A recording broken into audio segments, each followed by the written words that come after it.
আসসালামু আলাইকুম। সম্মানিত সুধীমণ্ডলী, আমরা সূরা হিজরের 26 নম্বর আয়াত থেকে এখন আলোচনা শুরু করব ইনশাআল্লাহ। আউযু বিল্লাহি মিনাশ শাইতানির রাজীম। ওয়ালাকাদ খালাকনাল ইনসানা মিন সলসালিম মিন হামাইম মাসনুন।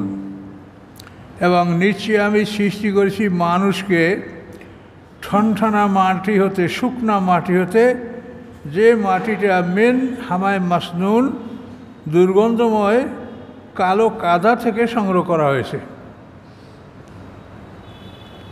তাহলে মানুষকে আল্লাহ সৃষ্টি করছেন ঠনঠনা শুকনা মাটি দ্বারা, সলসাল। হামাইম মাসনুন, মেন হামাইম মাসনুন, মেন মানে হতে, আর হামা হলো কালো কালো কাদা, আর মাসনুন হলো বাসি, দুর্গন্ধময়। অর্থাৎ আদম আলাইহিস সালামের জন্য যে মাটিটা আল্লাহ তাআলা সমগ্র পৃথিবীর থেকে সংগ্রহ করেছেন, এই মাটিটির উপরে একাধারে 40 বছর পর্যন্ত বৃষ্টি বর্ষানো হয়েছে। ফলে এই মাটিটা দুর্গন্ধময় কাদায় পরিণত হয়েছে। পরবর্তীতে আবার এই মাটিটাকে আল্লাহ তাআলা 40 বছর পর্যন্ত রৌদ্রে শুকিয়েছেন। ফলে এই মাটিটা ঠনঠনা ঝনঝনে মাটিতে পরিণত হয়েছে। এইগুলো 80 বছর।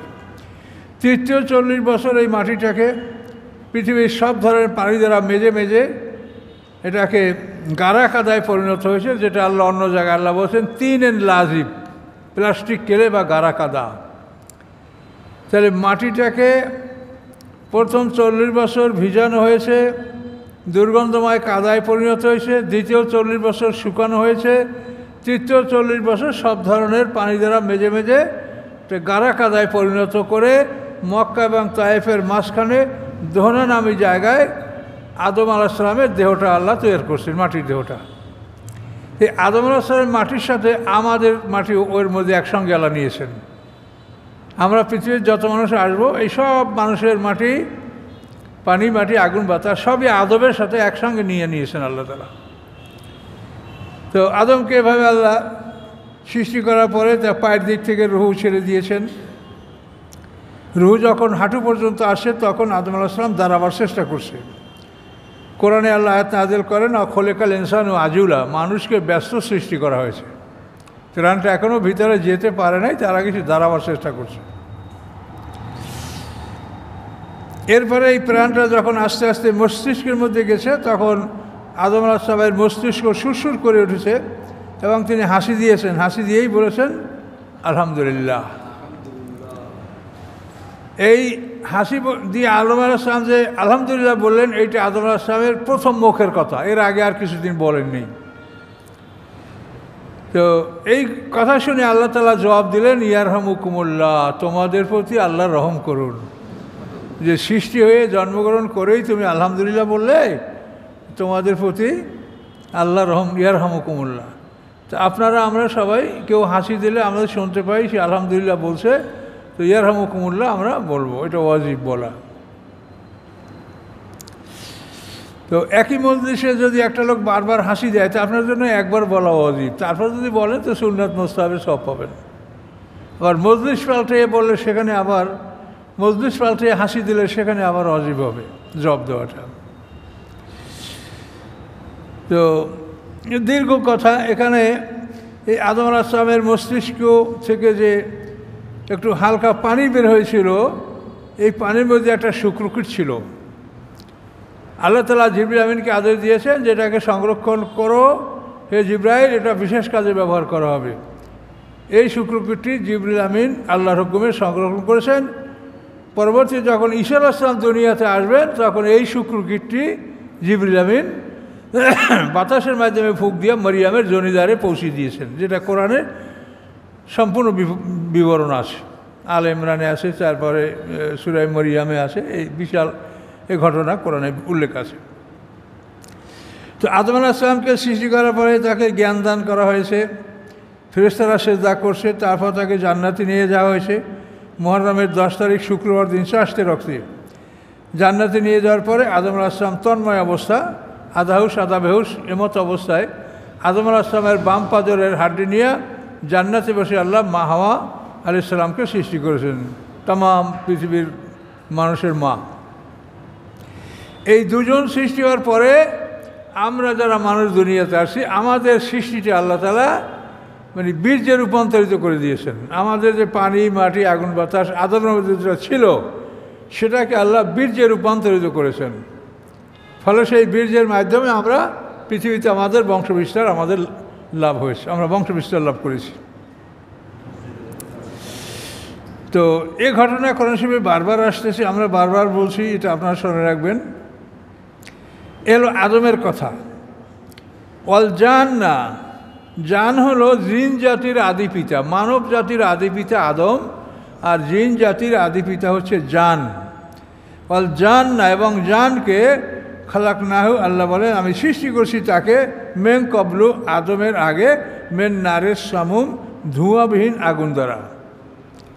তাহলে আদমের আগেই পৃথিবীতে ছিল জিন জাতি এবং তাদেরকে আল্লাহ তাআলা ধোঁয়াবিহীন আগুন দ্বারা সৃষ্টি করেছেন। আগুনের সাথে যদি ধোঁয়া মিশ্রিত না থাকে তা আগুন চোখে দেখা যায় না। এই যে আমরা আগুন দেখি তা ওর সাথে ধোঁয়া আছে, এটা আপনারা নিজেরা বুঝতে পারেন যে একটা কেরোসিনের স্টোভ যদি কাঁচা কেরোসিনে দেখা বড় একটা আগুন, কিন্তু যখন ওই বার্নারটা গরম হয় তখন আস্তে আস্তে দেখেন যে আগুনটা ছোট্ট হয়ে যায়। কিন্তু আগুন যখন ছোটো হয় তখন আগুনের কিন্তু শক্তি অনেক বেড়েছে, এবং আপনি 4-5 ইঞ্চি দূরে একটা কাগজ ধরবেন দেখবেন জ্বলে উঠবে, মানে আগুনটা আরও দূরে আসে কিন্তু আপনি দেখছেন কম, কেন ধোঁয়া নাই। তো ধোঁয়া না থাকলে আগুন দেখা যায় না। এই জন্য জান্না মানে অন্ধকার, জিন জাতিকে আল্লাহ তাআলা ধোঁয়াবিহীন আগুন দ্বারা সৃষ্টি করার কারণে তাদেরকে আমরা দেখতে পাচ্ছি না। আর আনাসা মানে দেখতে পাওয়া, এর থেকে ইনসান মানুষ আমাদেরকে দেখতে পাওয়া যায় আর ওদেরকে দেখতে পাওয়া যায় না। তা আল্লাহ বলেন জানকে আমি সৃষ্টি করছি আদমের আগে ধোঁয়াবিহীন আগুন দ্বারা। তো আমাদের আগে এই জিন জাতি পৃথিবীতে ছিল, কত লক্ষ বছর তারা ছিল তো এটা আমরা সঠিক বলতে পারি না, তবে যে পরিসংখ্যান আছে আমরা সেটা আপনাকে বলবো। এই জিন জাতি পৃথিবীতে গোটা পৃথিবীর নিয়ামত যখন আমরা যেমন এখন ভোগ করি, এই পৃথিবীটা ছিল তাদের দখলে তখন। কিন্তু এরা যখন দীর্ঘকাল পার হয়ে যাওয়ার পরে আপোষে মারামারি, কাটাকাটি, খুনাখুনি করেছে, তখন আল্লাহ তাআলা জিবরিল আমিনকে একদল ফেরেশতা সহ পৃথিবীতে পাঠিয়েছেন যে এদেরকে সরল জমি থেকে তাড়িয়ে দাও। তাফসীরের ভাষা ফা তরাদাহুম ইলাল জাজাইরে ওয়াল জিবাল, ফেরেশতারা জিন জাতিকে পাহাড়ে এবং জঙ্গলে তাড়িয়ে দিয়েছে। সরল জমিনটা আমাদের জন্য ফাঁকা করে রাখা হয়েছে, ক্লিয়ার করে রাখা হয়েছে, কিন্তু জিন জাতিকে পাহাড়ে জঙ্গলে, জাজাইরে ওয়াল জিবাল, জাজাইর মানে দ্বীপ, জাজিরা, জাজিরাতুল আরব, উপদ্বীপ। তো দ্বীপে জঙ্গলে তাদেরকে তাড়িয়ে দেওয়া হয়েছে, সরল জমিনটা ফাঁকা করেছেন আল্লাহ, এটা ফাঁকা। তো এই সময় জিবরিল আমিনের এই অভিযানের সময় একটা বাচ্চা জিনেরা ফেলে চলে গেছে। জিবরিল আমিন সেই বাচ্চাটা, ছোটো বাচ্চা তুলে কোলে নিয়ে এখন ওর মা বাবা খুঁজছে, কিন্তু খুঁজে সে মা বাবাকে পায় না। যখনই ফেরেশতা জিনেরা দেখে যে জিবরিল আমিন, ওরা পালায় ভয়তে, কিন্তু উনি যে বাচ্চাটা নিয়ে যাচ্ছে আর বলছে যে এই বাচ্চাটা দেখো কার, কিন্তু জিনেরা কেউ থামে না, ওনাকে দেখলেই পালায়। বহু চেষ্টা করে এই বাচ্চাটা উনি মা বাবার কাছে পৌঁছতে পারেন নাই। এই বাচ্চাটা সহই তিনি আল্লাহর কাছে রিপোর্ট করেছেন যে আমি যে কাজে আমাকে পাঠিয়েছেন সে কাজ আমি করেছি। তখন আল্লাহ বললেন তাহলে তোমার এই বউগুলো কে? বলে এই বাচ্চাটার এই খবর। তখন আল্লাহ বলেন যে একে তুমি সংরক্ষণ করো, তার লেখাপড়া, খাওয়া পড়া, লালন পালন, জ্ঞানদান সবই তোমার উপরে থাকলো, কিন্তু এই মারাত্মক তুমি একে 7 তাবক জমিনের নিচে স্থান দাও। তো জিবরিল আমিন তাকে আল্লাহর হুকুমে 7 তাবক জমিনের নিচে রেখে তার লালন পালন এবং শিক্ষা দীক্ষার ব্যবস্থা করেন। তো তাফসীরে বলা আছে 1000 বছর ইবাদত করার পরে আল্লাহ তাআলা জমিনের 1 স্তবক উপরে ওঠার অনুমতি দিলেন। এইভাবে 7000 বছর ইবাদত করার পরে 7 তাবক জমিনের উপরে, এরপরে আরও 7000 বছর ইবাদত করার পরে 7 আসমানের উপরে আল্লাহর আরশের নিচে যে ফেরেশতাদের সীমানা সিদরাতুল মুনতাহা, এই পর্যন্ত তার যাতায়াত এবং ফেরেশতাদের সাথে তার চলাফেরার সুযোগ আল্লাহ করে দিলেন। তো এই শয়তানের যে বাচ্চা আজাজিল, তো এই আদমকে সেজদা করতে অস্বীকার কারণে এই কাফের হলো। এই দেখেন সামনে আপনি পাচ্ছেন, ইজকাল রাব্বুকা লিল মালাইকাতি ইন্নী খালিকুম বাশারাম মিন সালসালিম মিন হামাইম মাসনুন। স্মরণীয় ঘটনা যখন বললেন আপনার রব হে মুহাম্মদ সাল্লাল্লাহু আলাইহি ওয়াসাল্লাম ফেরেশতাদেরকে, ইন্নী খালিকুন বাশারান, আমি সৃষ্টি করতে যাচ্ছি মানুষ, মিন সালসালিম মিন হামাইম মাসনুন, শক্ত হাড্ডি দ্বারা, যে শক্ত মাটি দ্বারা যেটা সংগ্রহ করা হয়েছে দুর্গন্ধময় কাদা হতে। ফায়দা সাব্বাইতুহু, অতঃপর যখন আমি তাকে ঠিকঠাক করে নির্মাণ করব, ও নাফাকতু ফীহি মির রূহি, এবং তার মধ্যে আমার পক্ষ থেকে আমি প্রাণ সঞ্চার করে দেব, রূহুকে দেব, ফাকাউ লাহু সাজিদিন, তোমরা সবাই তার উদ্দেশ্যে সিজদায় অবনত হও। এটা আল্লাহ আদেশ দিলেন। ফাসাজাদাল মালাইকাতু কুল্লুম আজমাউন, সিজদা করলো ফেরেশতারা সবাই, কুল্লুম আজমাউন মানে সবাই, কেউ বাকি থাকলো না, সবাই আদম আলাইহিস সালামকে সিজদা করলো, ইল্লা ইবলিস, এই ইবলিস সেও ফেরেশতাদের মধ্যে ছিল, কিন্তু সে সিজদা করলো না। আবা, সে অস্বীকার করলো, আই ইয়াকুনা মা সাজিদিন, যে সিজদাকারীদের অন্তর্ভুক্ত হবে এটার থেকে সে অস্বীকার করলো। কলা ইয়া ইবলিস, আল্লাহ বললেন হে ইবলিস, ইবলিস শব্দের অর্থ নিরাশ হওয়া, সে নিরাশ হয়েছে আল্লাহর রহমত থেকে। আবলাসা ইবলিসু, ইবলিস। হে ইবলিস, মালাকান তাকুনা মা সাজিদিন, কি হলো তোমার যে তুমি সিজদাকারীদের অন্তর্ভুক্ত হলে না, কি হলো তোমার? কলা, ইবলিস বলল, লাম আকুন লি আসজুদা লি বাশারিন, আমি নই যে আমি সিজদা করব একজন মানুষকে, খালাকতাহু মিন সালসালিম মিন হামাইম মাসনুন, যাকে আপনি সৃষ্টি করেছেন ঠনঠনা মাটি হতে, যে মাটি দুর্গন্ধময় কাদা হতে সংগ্রহ করা হয়েছে। এই মাটির দ্বারা আপনি যে মানুষকে সৃষ্টি করছেন, আমি তাকে সিজদা করব না। তখন আল্লাহ বলেন, কলা ফাখরুজ মিনহা, তুমি এখান থেকে বের হও, অর্থাৎ তুমি এই আমার এরিয়ায়, জান্নাতের এরিয়ায় তোমার যে ডিউটি ছিল জান্নাতের পাহারাদারি, এর থেকে তুমি বের হও। ফাইন্নাকা রাজিম, নিশ্চয়ই তুমি অভিশপ্ত, তুমি অভিশপ্ত, তুমি বের হও। আল্লাহ তাআলা এই ঘোষণা দিয়ে দিলেন। ওয়াইন্না আলাইকা লানা, এবং তোমার উপরে অভিশাপ। লানাত হলো যে তার কোনোদিন তওবা কবুল হবে না, লানাতটা একটা মারাত্মক জিনিস, যে তোমার উপরে লানাত ইলা ইয়াউমিদ্দিন, কিয়ামতের দিন পর্যন্ত, এই সময়ের মধ্যে কখনোই তোমার তওবা কবুল হবে না।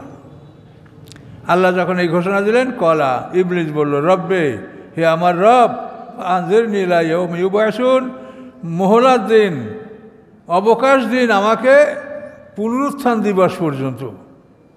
তো পুনরুত্থান দিবস পর্যন্ত যদি তাকে সময় দেওয়া হয়, তাহলে মৃত্যুর যন্ত্রণা তার ভোগ করতে হয় না, এই আল্লাহর কাছে দাবি করল।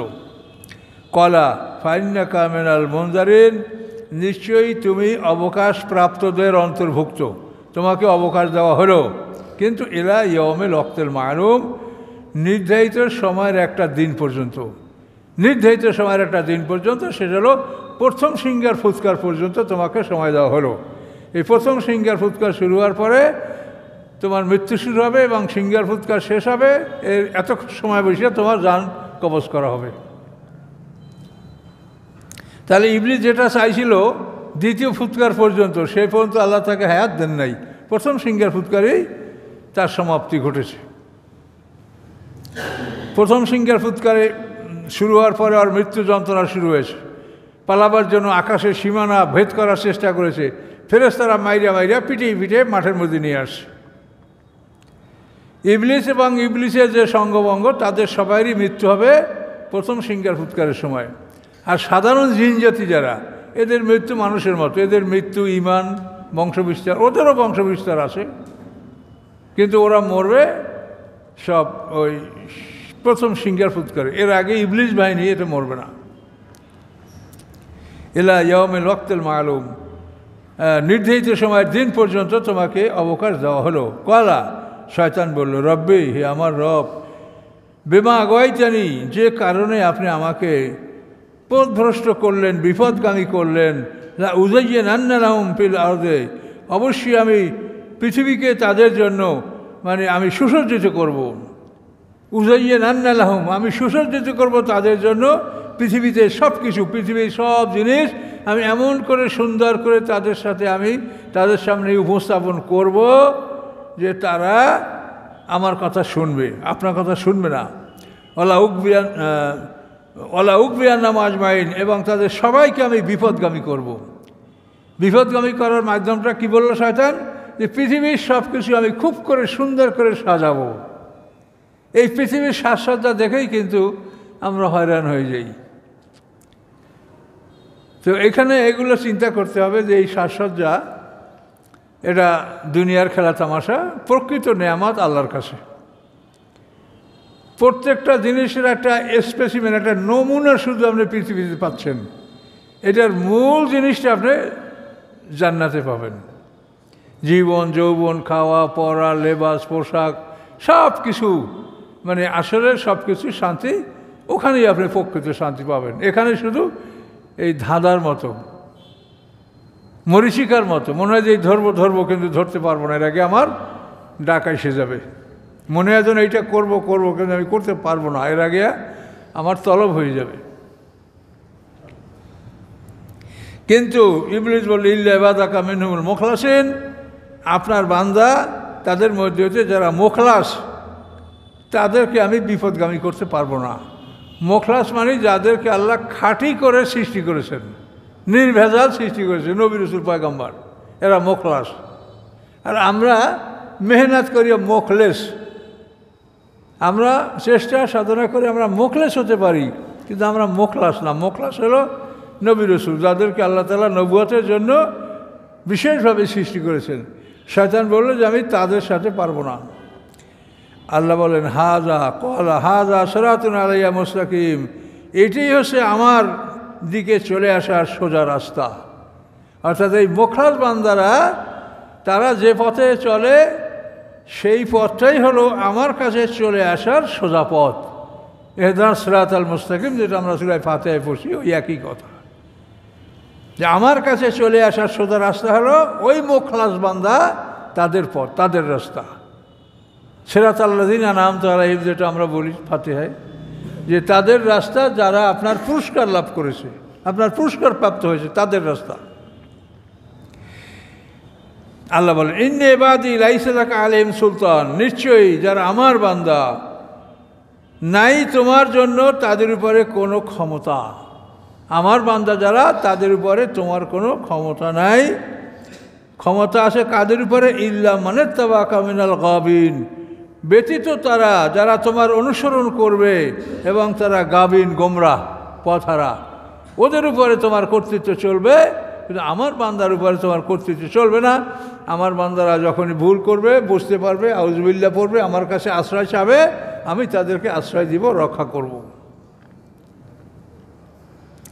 ওয়াইন্না জাহান্নাম আল্লাহ মাউইদুম আজমাইন, এবং নিশ্চয়ই জাহান্নাম তাদের সকলের জন্য, তাদের প্রতিশ্রুত স্থান জাহান্নাম, তাদের জন্য জাহান্নামের প্রতিশ্রুতি দেওয়া হয়েছে। তোমার যারা অনুসরণ করবে তারা সবাই জাহান্নামে প্রবেশ করবে। সেই জাহান্নামটা কীরকম? লা সাবআতু আবওয়াব, সেই জাহান্নামের আছে 7টা দরজা। লিকুল্লি বাবিন মিনহুম জুজউম মাকসুম, এবং প্রত্যেক দরজার জন্য একটা অংশ ভাগ করা আছে। যে দরজা এই জাহান্নাম, এটার জন্য একটা অঞ্চল ভাগ করা আছে।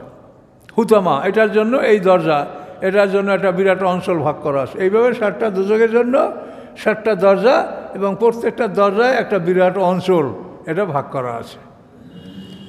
এই দোজখগুলি উপর থেকে নিচে, সবচেয়ে উপরে জাহান্নাম, তারপরে হুতামা, তারপর লাজা, তারপর সাকার, তারপর সাঈর, তারপর জাহিম, তারপর হাবিয়া। এই 7টা দোজখ উপর থেকে নিচে। সবচেয়ে হালকা দোজখ হলো জাহান্নাম। 700 বছরে 1 খরিফ। জাহান্নামের গভীরতা হলো 70 খরিফ, তাফসীরে বলা আছে।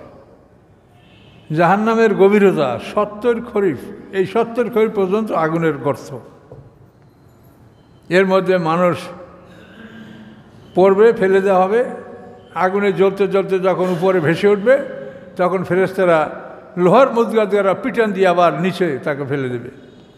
আল্লাহুম মাকামে উমান হাদিদ, সূরা হজের মধ্যে আছে। আল্লাহ বলেন তাদের জন্য প্রস্তুত রয়েছে লোহার মুগুর, লোহার মুদগার।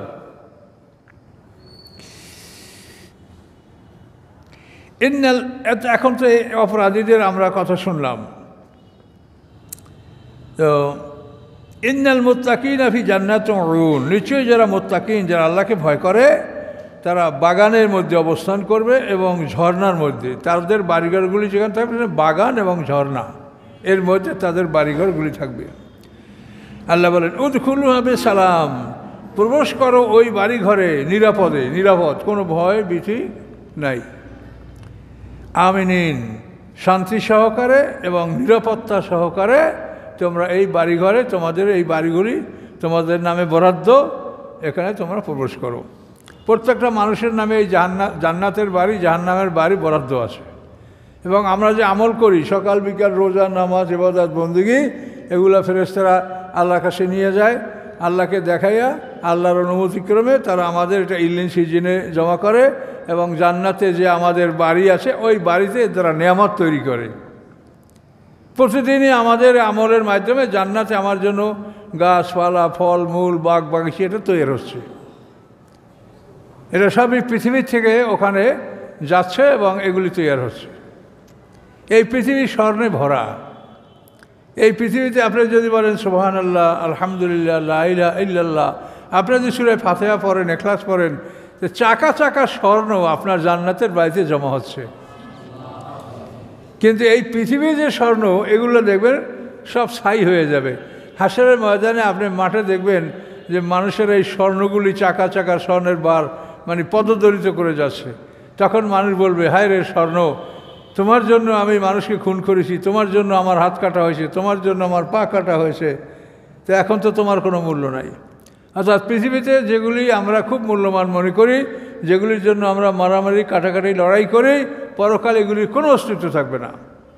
এবং পৃথিবীতে যেগুলোর অস্তিত্ব আপনি দেখতে পান না, আপনি নামাজ পড়ছেন, দেখাইতে পারবেন?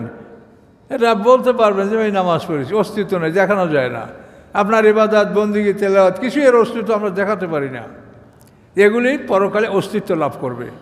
আর এই পৃথিবীতে যেগুলির অস্তিত্ব আছে এগুলি পরকালে অস্তিত্বহীন হয়ে পড়বে, ওগুলোর কোনো পাত্তা থাকবে না। কাজেই এগুলো বুঝে শুনে আমাদের কাজ করতে হবে এবং সবসময় সতর্ক থাকতে হবে যে আমার শত্রু আমার পিছনে লাগাই আছে, সময় পাইলেই আক্রমণ করবে। উদখুলুহা বিসালাম, সালাম মানে শান্তি, আমিনিন নিরাপদ। ও নাজানা মাফি সুদুরমেন গেলেন, আল্লাহ বলেন তুলে নেব আমি যা আছে তাদের অন্তরের মধ্যে প্রতিহিংসা। জান্নাতে যারা যাবে তাদের অন্তর থেকে আল্লাহ প্রতিহিংসা তুলে নেবেন।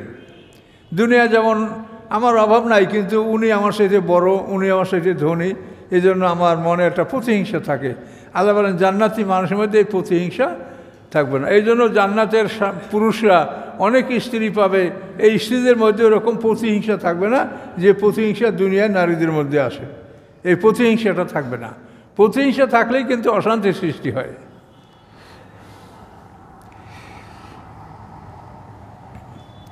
ইখওয়ানান, তারা ভাই ভাই, আলা সুরুরেন, সিংহাসনের মুতাকাবিলিন, সামনাসামনি বসবে। তারা ভাই ভাই সিংহাসনের সামনাসামনি বসবে এবং জান্নাতি অন্যান্য আপনাদের বন্ধু বান্ধব, এখন যারা এই আপনারা একসঙ্গে তাফসীর শুনছেন, এরাই আপনারা জান্নাতে ভাই ভাই হিসাবে এক জায়গায় বসবাস করতে পারবেন। আর হতে পারে দুনিয়া আপনার আপন ভাই, কিন্তু আপনার সাথে তার দিনই সম্পর্ক নাই, সেই ভাইয়ের সাথে আপনার সম্পর্ক নাও থাকতে পারে, কিন্তু আপনারা এই যে আছেন, এটা কোরআনেই বলা আছে, আল্লাহ কিল্লাহ আমাজেন, মানে সমস্ত ভাইরা সেদিন, সমস্ত ভাইগণ এরা একমাত্র সবাই ভ্রাতৃত্ব দুশ্মনীতে পরিণত হবে, ইল্লাল মুত্তাকিন। এই মুত্তাকিনদের ভ্রাতৃত্ব যেটা, এইটা অবশিষ্ট থাকবে, আর সব ভ্রাতৃত্ব শত্রুতে পরিণত হবে। আল্লাহ কিল্লাহ বাজম ইয়াবিন বায়াজন ইয়মাজন বায়াজন আদবুন ইল্লাল মুত্তাকিন।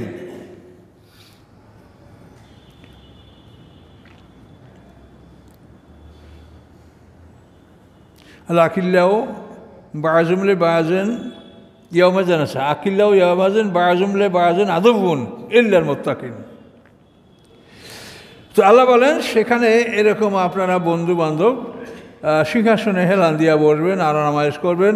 1000 বছরে একটা সমান একটা দিন, খাওয়া পড়া আনন্দ উপভোগ করা, তাতে কখনোই আপনার কোনো রকম কোনো কিছুর অভাব থাকবে না, সব কিছু আপনি পরিপূর্ণ পাবেন। সেবক আছে গেলমান, তারা চিরকিশোর, কি লাগবে আপনার, সব সময় তারা এভার রেডি।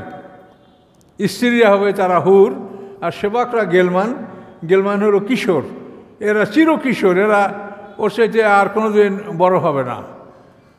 এদেরকে কিশোর রাখা হয়েছে যেহেতু তারা জান্নাতে আপনার গৃহের মধ্যে ঢুকবে, প্রবেশ করবে, বের হবে, সেবা যত্ন করবে, কাজে আপনার স্ত্রীরা থাকবে, কাজে এই জন্য তাদেরকে আল্লাহ তাআলা কিশোর হিসেবে সৃষ্টি করবেন।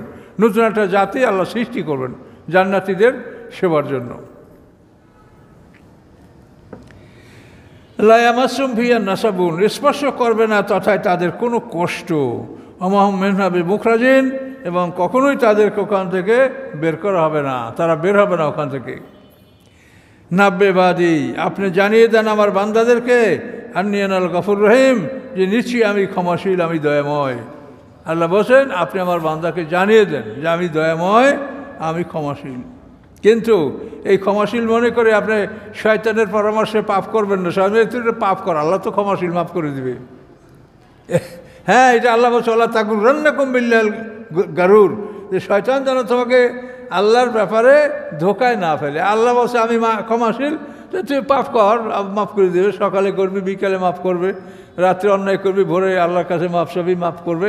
আল্লাহ বলছে এরকম ধোকায় তুমি পড়ো না, শয়তানের ধোকায় তুমি পড়ো না। আমি যেমন আনাল গাফুরুর রহিম, ওয়ান্না আযাবি ওয়াল আযাবুল আলীম, এবং নিশ্চয়ই আমার শাস্তি বেদনাদায়ক শাস্তি। ক্ষমাশীল আমি যেমন, আমার শাস্তিও তেমন বেদনাদায়ক শাস্তি। ও নাব্বি মান যায়ফ ইব্রাহিম, হে রাসূল খবর দিন আপনি তাদেরকে ইব্রাহিম আলাইহিস সালামের মেহমান সম্পর্কে। ইব্রাহিম আলাইহিস সালামের বাড়িতে 10 জন ফেরেশতা মেহমান রূপে আসছিলেন ইসহাক আলাইহিস সালামের সুসংবাদ দেওয়ার জন্য। মা সারার গৃহে ইসহাক আলাইহিস সালাম, মা সারার পেটে ইসহাক আলাইহিস সালাম জন্মগ্রহণ করবেন, এই সুসংবাদ দেওয়ার জন্য ইব্রাহিম আলাইহিস সালামের বাড়িতে মেহমানরা আসছিল, অর্থাৎ 10 জন ফেরেশতা আসছিল। আল্লাহ বলেন তাদের খবর আপনি শুনান মক্কাবাসীকে, মদিনাবাসী মানুষদেরকে। এস দাখালু আলাইহি ফাকালু সালামা, যখন তারা ইব্রাহিম আলাইহিস সালামের বাড়িতে প্রবেশ করলেন তারা বললেন সালাম। ক্বালা ইন্না মিনকুম ওয়াজিলুন, ইব্রাহিম আলাইহিস সালাম বললেন যে আমরা আপনাদের থেকে ভীত, আপনাদেরকে আমরা ভয় পাচ্ছি। যে কারা আপনারা? পরিচিত না, অপরিচিত মানুষ। কারা?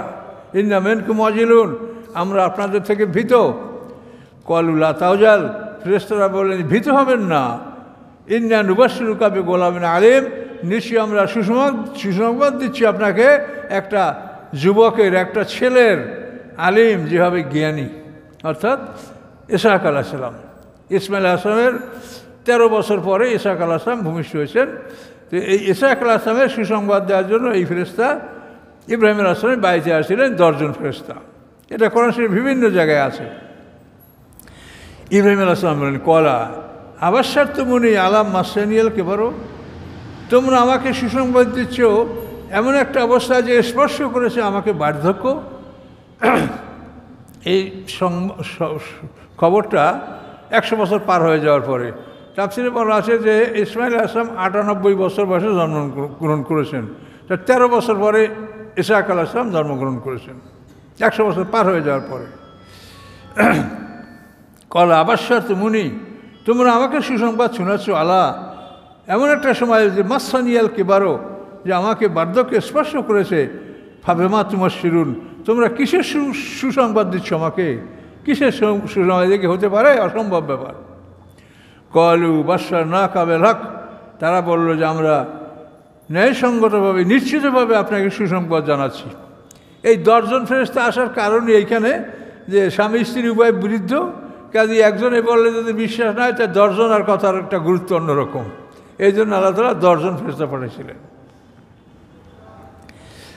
তারা বলল যে আমরা আপনার কাছে সত্য নিয়ে এসেছি। ফালা তাকুম মিনাল কানিতিন, আপনি নিরাশদের অন্তর্ভুক্ত হবেন না। যারা নিরাশ হয় তাদের অন্তর্ভুক্ত হবেন না, আপনি নিরাশ হবেন না।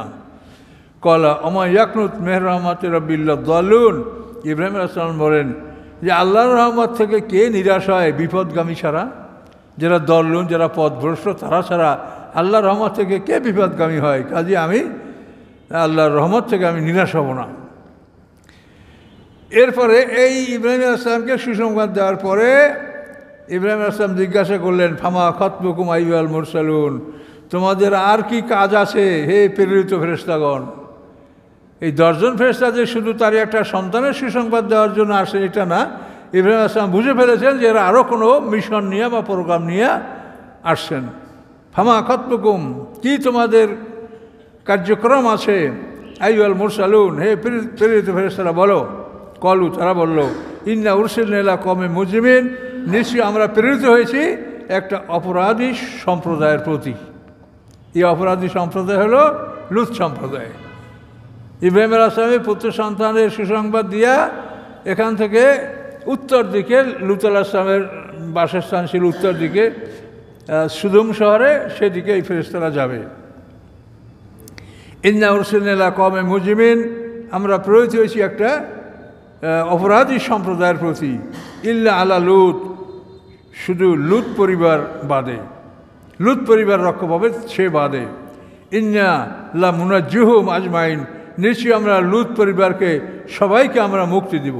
ফেরেশতারা বললেন, ইল্লা ইমরাতাহু, ব্যতীত তার স্ত্রীকে আমরা মুক্তি দেব না, সে ধ্বংস হবে। কদ্দার না, স্থির করেছি আমরা, ইন্নাহা, নিশ্চয়ই সে লামিনাল গাবিরিন, সে হবে পশ্চাতে অবস্থানকারীদের অন্তর্ভুক্ত।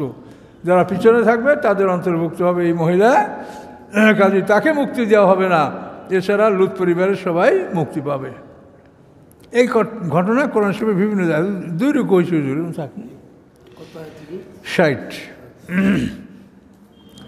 আল্লাহ তাআলা আমাদেরকে কথাগুলি বারবার বলেন যাতে আমরা স্মরণ রাখতে পারি, মনে করতে পারি এবং আমরা যাতে সতর্ক হই। এই জন্য আল্লাহ তাআলা আমাদেরকে কথাগুলি বারবার করে বলছেন। তো ইনশাল্লাহ আমরা এ পর্যন্ত রাখলাম আর কি। এই লূত আলাইহিস সালাম কিন্তু ইব্রাহিম আলাইহিস সালামের ভাই ছেলে, আপন ভাই ছেলে। লূত আলাইহিস সালাম ইব্রাহিম আলাইহিস সালামের বড় ভাইয়ের পুত্র। ইব্রাহিম আলাইহিস সালামের 3 ভাই, হারান, নাকুর, ইব্রাহিম। বড় ভাই হারান, মেজো ভাই নাকুর। এই নাকুর হলো লোকমান হাকিমের দাদা, আর ছোট হলেন ইব্রাহিম আলাইহিস সালাম। হারান, নাকুর, ইব্রাহিম, আজরের 3 পুত্র। এই লূত আলাইহিস সালাম, ইনি ইব্রাহিম আলাইহিস সালাম আপন বড় ভাইয়ের ছেলে ছিলেন।